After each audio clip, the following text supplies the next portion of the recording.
आप सभी को जय श्री कृष्णा। आज हम भागवत गीता के दूसरे अध्याय सांख्य योग के 38वें श्लोक की व्याख्या पढ़ रहे हैं। अगर वीडियो अच्छी लगे तो वीडियो को लाइक करें और चैनल को सब्सक्राइब करें। व्याख्या। अर्जुन को यह आशंका थी कि युद्ध में कुटुंबियों को मारने से हमारे को पाप लग जाएगा, पर भगवान यहाँ कहते हैं कि पाप का हेतु युद्ध नहीं है, प्रत्युत अपनी कामना है। अतः कामना का त्याग करके तू युद्ध के लिए खड़ा हो जा। युद्ध में सबसे पहले जय और पराजय होती है। जय पराजय का परिणाम होता है लाभ और हानि, तथा लाभ हानि का परिणाम होता है सुख और दुख। जय पराजय में और लाभ हानि में सुखी दुखी होना तेरा उद्देश्य नहीं है। तेरा उद्देश्य तो इन तीनों में सम होकर अपने कर्तव्य का पालन करना है। युद्ध में जय पराजय लाभ हानि और सुख दुख तो होंगे ही। अतः तुम पहले से यह विचार कर ले कि मुझे तो केवल अपने कर्तव्य का पालन करना है, जय पराजय आदि से कुछ भी मतलब नहीं रखना है। फिर युद्ध करने से पाप नहीं लगेगा, अर्थात संसार का बंधन नहीं होगा। सकाम और निष्काम दोनों ही भावों से अपने कर्तव्य कर्म का पालन करना आवश्यक है। जिसका सकाम भाव है उसको तो कर्तव्य कर्म के करने में आलस्य प्रमाद बिल्कुल नहीं करने चाहिए, प्रत्युत तत्परता से अपने कर्तव्य का पालन करना चाहिए। जिसका निष्काम भाव है, जो अपना कल्याण चाहता है, उसको भी तत्परता पूर्वक अपने कर्तव्य का पालन करना चाहिए। सुख आता हुआ अच्छा लगता है और जाता हुआ बुरा लगता है, तथा दुख आता हुआ बुरा लगता है और जाता हुआ अच्छा लगता है। अतः इनमें कौन अच्छा है और कौन बुरा, अर्थात दोनों ही समान है, बराबर है। इस प्रकार सुख दुख में समबुद्धि रखते हुए तुझे अपने कर्तव्य का पालन करना चाहिए। तेरी किसी भी कर्म में सुख के लोभ से प्रवृत्ति न हो और दुख के भय से निवृत्ति न हो। कर्मों में तेरी प्रवृत्ति और निवृत्ति शास्त्र के अनुसार ही हो। यहाँ पाप शब्द पाप और पुण्य दोनों का वाचक है, जिसका फल है स्वर्ग और नरक की प्राप्ति, बंधन, जिससे मनुष्य अपने कल्याण से वंचित रह जाता है और बार बार जन्मता मरता रहता है। भगवान कहते हैं कि हे अर्जुन, समता में स्थित होकर युद्ध रूपी कर्तव्य कर्म करने से तुझे पाप और पुण्य दोनों ही नहीं बांधेंगे। भगवान ने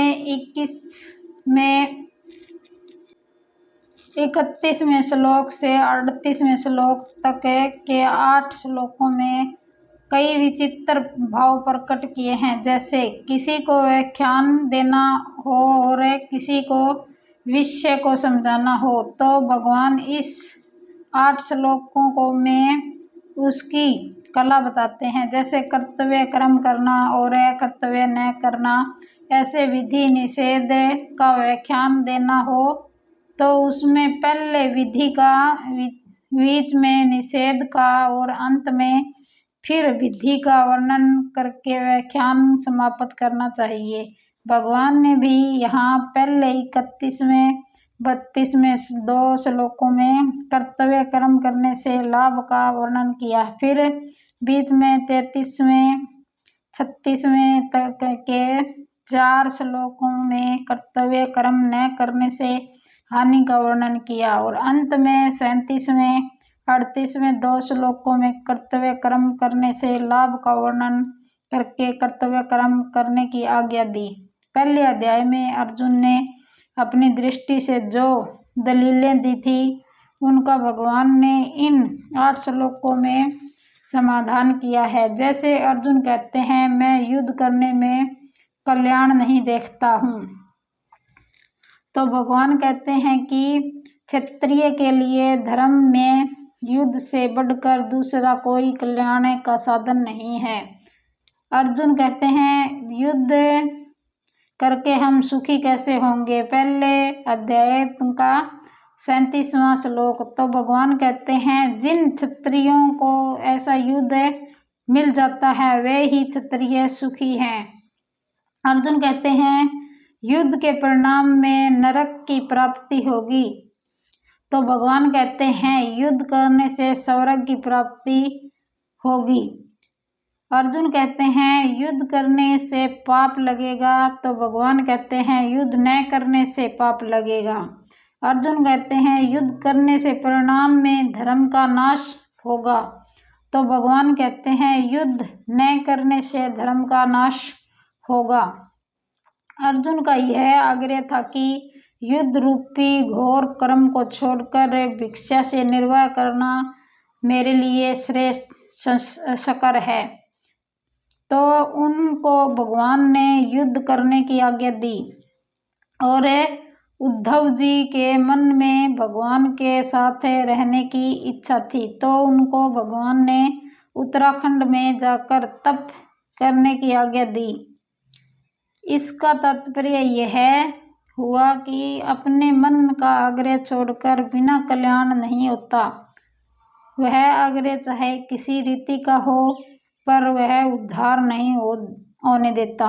भगवान ने इस अध्याय के दूसरे तीसरे श्लोक में जो बातें संक्षेप से कही थी उन्हीं को यहाँ विस्तार से कहा है। जैसे वहाँ अनार्य जुष्टम कहा तो यहाँ धर्म्या सिद्धि धी युद्धा क्षेत्रियोन्ते कहा।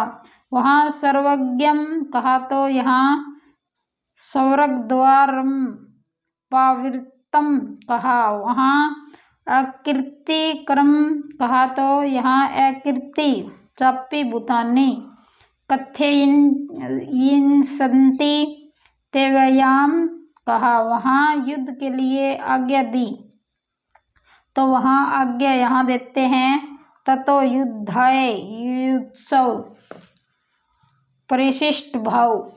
गीता व्यवहार में परमार्थ की विलक्षण कला बताती है जिससे मनुष्य प्रत्येक परिस्थिति में रहते हुए तथा शास्त्र विहित सब तरह का व्यवहार करते हुए भी अपना कल्याण कर सके। अन्य ग्रंथ तो प्राय यह कहते हैं कि अगर अपना कल्याण चाहते हो तो सब कुछ त्याग कर साधु हो जाओ, एकांत में चले जाओ, क्योंकि व्यवहार और परमार्थ दोनों एक साथ नहीं चल सकते।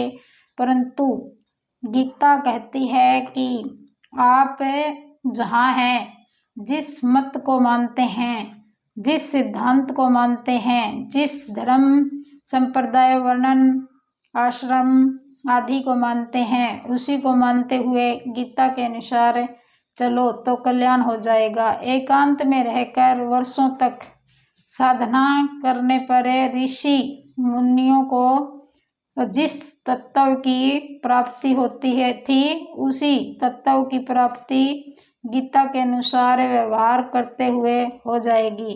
सिद्धि असिद्धियों में सम रहकर निष्काम भाव पूर्वक कर्तव्य कर्म करना ही गीता के अनुसार व्यवहार करना है। युद्ध से बढ़कर घोर परिस्थिति तथा प्रवृत्ति और क्या होगी। जब युद्ध जैसे घोर परिस्थिति और प्रवृत्ति भी मनुष्य अपना कल्याण कर सकता है तो फिर ऐसी कौन सी परिस्थिति तथा प्रवृत्ति होगी जिसमें रहते हुए मनुष्य अपना कल्याण न कर सके।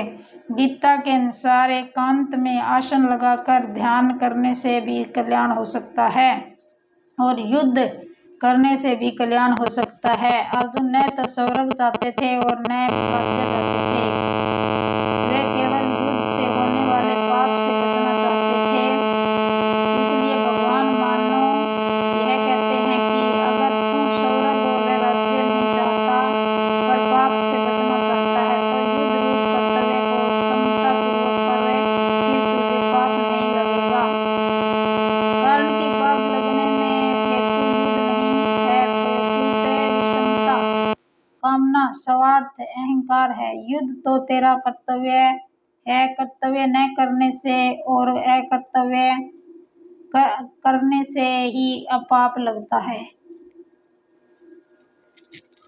पूर्व श्लोक में भगवान ने अर्जुन से मानो यह कहा कि अगर तू राज्य तथा स्वर्ग की प्राप्ति चाहे तो भी तेरे लिए कर्तव्य का पालन करना ही उचित है।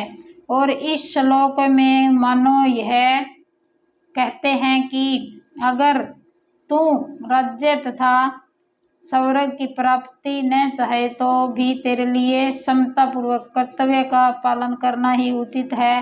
तात्पर्य है कि अपने कर्तव्य का त्याग किसी भी स्थिति में उचित नहीं है।